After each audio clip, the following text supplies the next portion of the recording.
Hello everyone, this is Adele with Nile Kid Tech, and I am here today to do a comparison between the Sony 4K Action Cam FDRx3000 and the newly released GoPro Hero 6.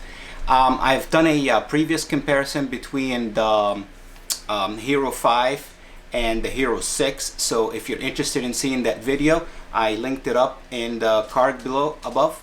Why I wanted to do this comparison. This is here the Sony 4K action camera. This one was released around the same time that GoPro released its Hero 5. The Hero 5 for GoPro was a big transformation if you're familiar with that line of products. The Hero 5 introduced the image stabilization to the GoPro product line. As well as a few other enhancements. Mainly the body of the camera was waterproof, and you didn't need a special case unless you're going on a really deep dive or something like that. However, Sony came up with this camera, as I mentioned, and it had features that made it a darling to the people who love action cameras, just such as myself. And all you have to do is just search for it on YouTube and you'll find plenty of videos reviewing it, even by much bigger influencers than myself who just loves this camera. And the reason why is because this camera had great image stabilization, great sensors, and as a result it produced great images when compared to the Hero 5. So in September of 2017, GoPro released the Hero 6, and it featured better built-in image stabilization as well as a bunch of other features. One of them is also the fast Wi-Fi transfer, which the Sony always had, and it was always an advantage over the Hero 5. So when the Hero 6 came out, it's only natural or makes sense to compare the two. So, and that's what I'm here, and let's get started.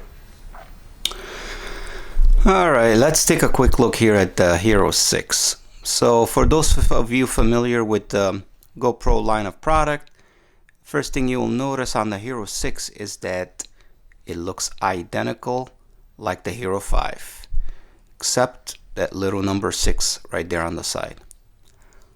This is a good thing because those of us who own GoPro attachments could still use the GoPro Hero 6 with the attachments. You'll see that still features the lens cover, which in certain situations you have to remove it, like when you try to insert the Hero 6 inside of a waterproof case. I always like to show this because I know that a lot of people struggle with it. I know I did when I first got the Hero 5.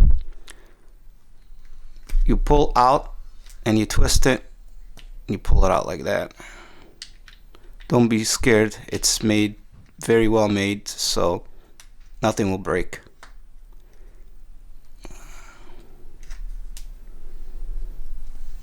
Alright. On the front here you have the digital screen that shows which mode you're in. Here you have a small light that turns on red when you're recording, so you know that the GoPro is on. On this side right here, you have this side door, which you open by pressing down, lifting up. And if I could bring this into focus, you'll see right here, this is a USB-C and micro HDMI. The door itself comes off because there's also certain situations where you have to take it off in order for these two outlets to attach to an accessory. For example, the GoPro Karma Grip, which is GoPro's stabilizer for the Hero line of product. And these are the females, and the GoPro Karma Grip has the male component which attaches, and it allows you to control the camera. Alright, you put the door back really simple. As you could see here, there's a like a groove that attaches to this part.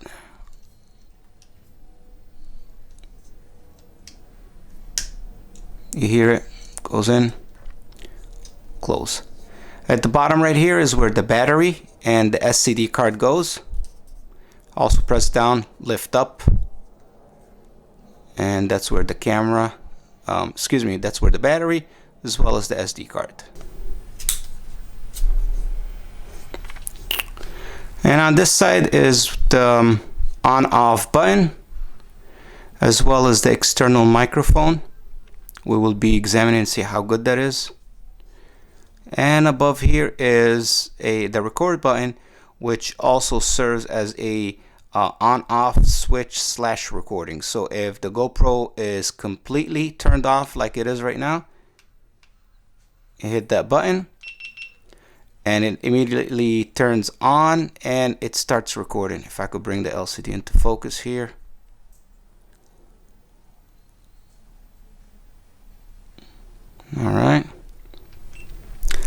Alright, meanwhile, this is here the Sony FDR-X3000. Yeah, I know, it's a mouthful. Sony needs to come up with a cool short name for this camera. But anyway, so yeah, the first thing you'll notice is that it looks like a mini camcorder. And one side right here will be where the battery goes. You lift it up.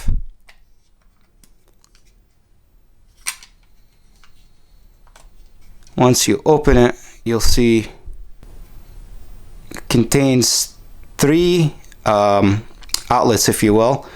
One is the USB, the mini USB, that's for charging, as well as keeping the camera connected to a power source if you're doing something like time lapse.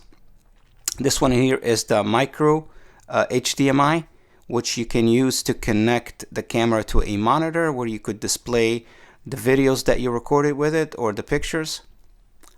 And this right here is the microphone outlet or microphone jack. And this is one of the reasons why this camera is a favorite, as I mentioned earlier. A lot of people like the fact that they could attach an external mic and use the camera as a vlogging camera. Especially that through the Sony app, you could get a viewing of what the camera is seeing without needing a built-in LCD. All right, once we sealed that, on this side you'll see that there are 3 buttons. One is the menu button, one is the up and down button. These are navigation buttons that help you navigate through the menus. And up on top is the power switch as well as the record switch. The record switch also doubles as your enter if you choose something on the menu.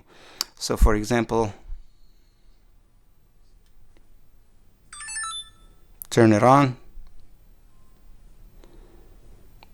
hit menu, and if you want to change modes, for example, click on that, and then you get to choose whatever mode you like.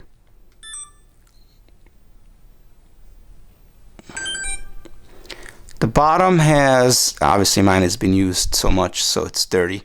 It has a 1/4 inch mount screw, and over here is the cover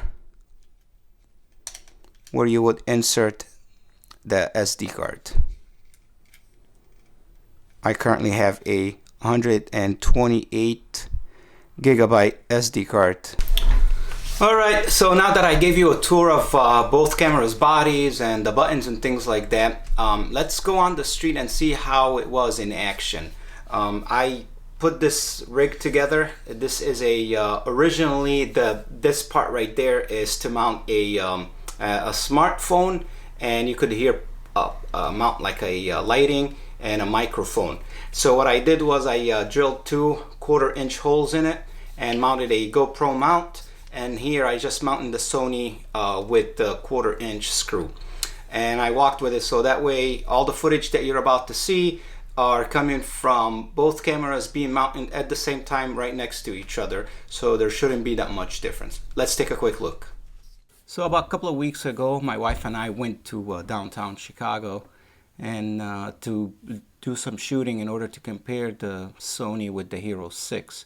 And while we were there, we saw a farmer's market, so we figured, you know, what could be perfect place to compare two action cams, there should be a lot of different colors of the fruits, the vegetables, and things like that. So sure enough, we started, and we were lucky because, as you could see from the footage, there was plenty of colors to compare to. And just taking a look at it as we walk down the streets, as we've filmed in the farmers market as well as City Hall. They had all these different pictures of images, and we put the two cameras next to each other on a mount, and we just went by. As you could see, the colors with the Sony FDR-X is a lot more vivid, if you will, compared to the Hero6. But to me, the differences are very subtle. And I'm sure if you know what you're doing in post, you could even color correct and bring them both together to the same level. All right, guys, so now that we compare the image of both cameras, let's compare the sound. And obviously both of them have great built-in mics. One of actually the strongest thing about the Sony FDR-X was the built-in mic. And comparing the GoPro Hero 6 to the previous model, the Hero 5, there is great improvement to the built-in mic in the Hero 6. However, the one thing I noticed, and you'll see this in the footage right now, is that I had both of them on wind noise reduction because it was kind of windy when I was shooting those footages.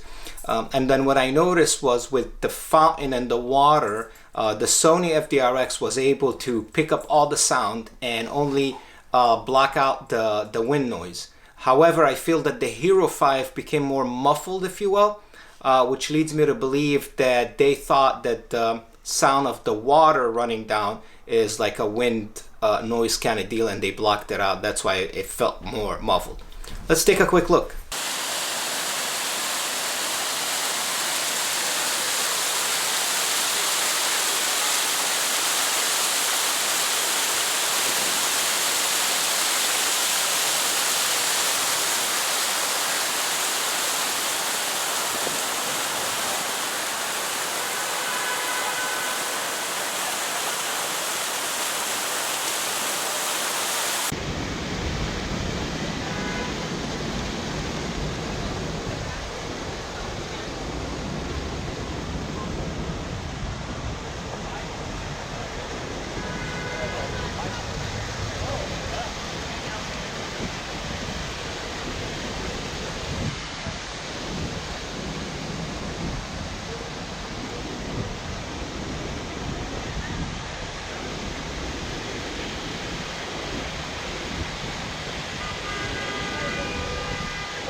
All right, and now this next segment is going to be the image stabilization. And for that, while again both cameras were mounted on the mount that I showed you earlier, what I did was I followed my wife around as she moved, and we were getting on the train station to get on the train, and we had to climb up some stairs. So I kind of held up the camera and started, moving along with her. So when you look at those next footages, you'll be able to get a good idea of the built-in image stabilization. Again, I did not use any gimbals or any 3-axis mounts or anything like that. These are just the cameras being held in my own hand. Take a look, let me know how you feel.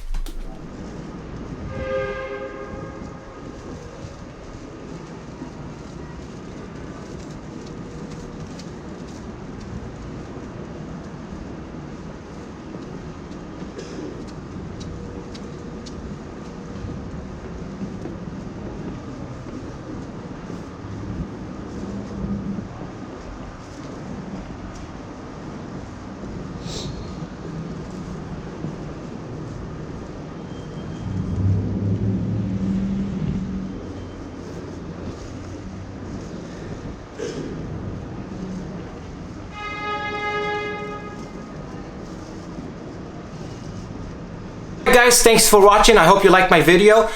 If you do, please consider subscribing to my channel and hit the ring. That way you could get notifications when I post new videos. I will be examining these two cameras a lot more closer as I continue to use them, so be on the lookout for updates. I'm also using a new Sony A6300. That's the one I'm actually using to shoot this video right now.